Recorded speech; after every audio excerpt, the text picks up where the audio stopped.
एक औरत को शादी के कई साल बाद ये ख्याल आया कि यदि वह अपने पति को छोड़कर चली जाए तो उसका पति कैसा महसूस करेगा। ये विचार आते ही उसने एक कागज़ लिया और उस पर लिखा कि मैं तुमसे ऊब गई हूँ और मैं तुम्हारे घर को और तुम्हारी ज़िंदगी से जा रही हूँ।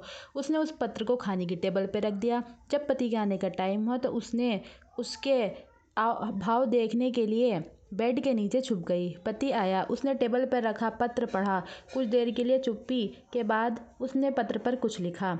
उसके बाद वह नाचने गाने लगा, सीटी बजाने लगा और कपड़े बदलने लगा। तभी किसी का कॉल आया। तब उसने उससे बात की कि मैं एकदम मुक्त हो गया हूँ। शायद आज मेरी मूर्ख पत्नी को समझ में आ गया कि वे मेरे लायक थी ही नहीं।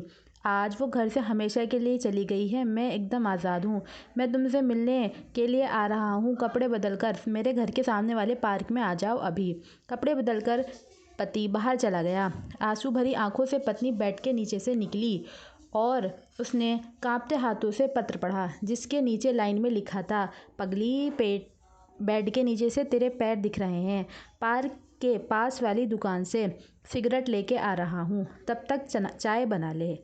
इस प्रकार ये देखकर पत्नी को बहुत ज़्यादा उम्मीद बंधी कि वे शायद उसका पति उससे प्यार करता है। दोस्तों, कभी कभी हम पर कुछ चीज़ें भारी पड़ जाती हैं। ऐसा भी हो सकता था कि शायद वो उसकी पत्नी पत्र को ना देखती और सीधे ही घर छोड़कर चली जाती या कुछ भी प्रतिक्रिया करती।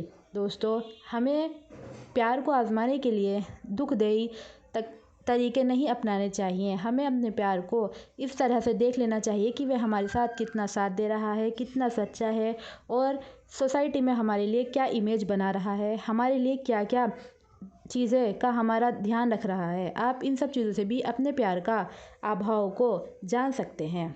इसी तरीके की कहानियों के लिए हमारे चैनल को अभी सब्सक्राइब करें।